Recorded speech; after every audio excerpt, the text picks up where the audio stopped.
this is on really what's a liability.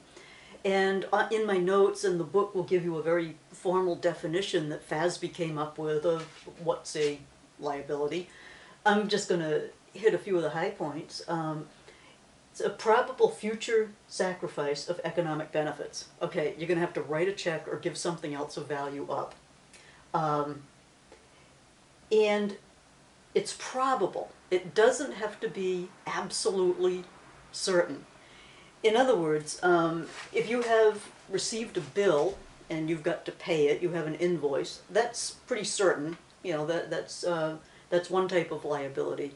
But there's other liabilities that an event has happened, maybe somebody has slipped on the banana peel and hurt themselves in front of your store, and you are going to have to probably pay for that in the future. You're going to have some medical costs to cover.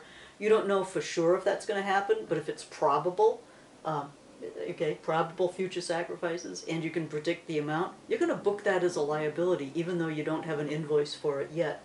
So that's the sort of thing they're talking about when they say probable future sacrifice of economic benefits. And it's an obligation to transfer assets, write a check, or some such, or provide services.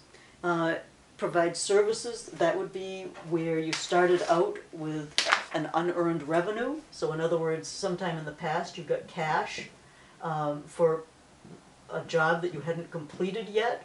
Maybe it's a customer deposit. And so unearned revenue is an obligation to provide services. So we're going to transfer assets, we'll write a check if we are just paying a bill, or if we have unearned revenues, we'll be providing services. And it's a result of past transactions, you get the invoice, or events slipped on the banana peel. Okay, so that's just a little breakdown of the sort of a translation. I give a working definition. Liabilities, it's really obligations to pay outsiders. The company's gotten something of value in exchange for promises to pay money or provide goods or services in the future. So that's just kind of good to keep in mind as you're thinking of liabilities.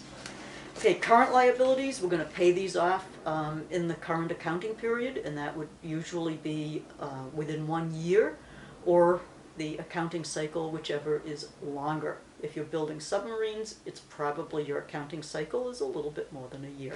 But for our purposes, most of the companies, it's going to be a year. Okay. In order to call something a current liability, you have to have two conditions met. The first is that you reasonably expect to pay that obligation out of current assets. In other words, you're going to cash, or by creating a new current liability. In other words, somehow to pay off this obligation, you're going to use some sort of current assets to do it. And then you have the bit about it has to be within a year of the operating cycle. So in other words, if you were going to take out some long-term financing in order to pay some current bills, they could not be classified as current liabilities because you wouldn't be using current assets to pay them off. Okay, why the distinction? On the balance sheet, the liabilities are listed generally in the order that they're due. So short-term notes payable and accounts payable are listed first in the current liabilities section. And then you'll have long-term notes payable and bonds payable in the long-term liabilities section.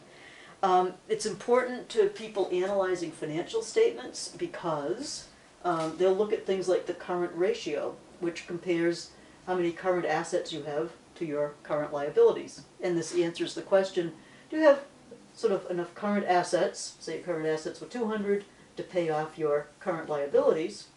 Okay, that would be kind of a happy situation. Or do you have current assets of 50 and current liabilities of 200? Not so happy. And working capital is another. And these are fairly rough measures, but it's important to have the liabilities classified as current or long-term so that those have some meaning. Okay, so the next step for you is to go on and through and we'll learn how to account for each of the different current liabilities.